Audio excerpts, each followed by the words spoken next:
इसीलिए रमजान नेकी का महीना है। पर अब्बू ऐसे वक्त में नेकी कैसे करें? आदिल, जब नेकी करने की चाह होती है ना, तो नेकी करने की राह भी होती है।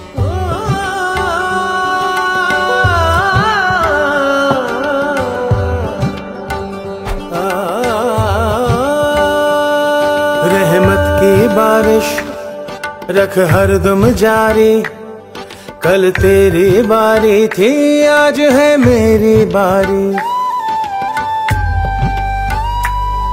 नेकी से चलती दुनिया सारी, कल तेरी बारी थी आज है मेरी बारी।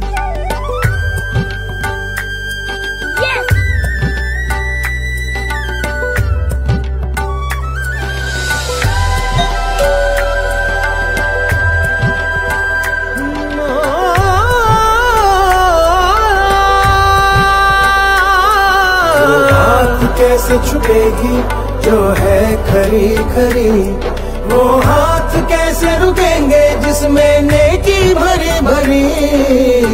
नेकी ही एक जरिया है, ये भरता वो दरिया है, जिससे उभरता जाए तू। ढूंढा है तुझको सारा जहां और तू रहा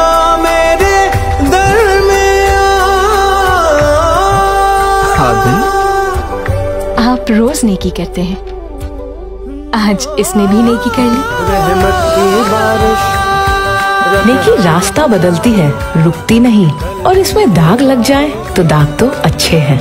सर्फ एक्सेल, नेकी नहीं रुकेगी।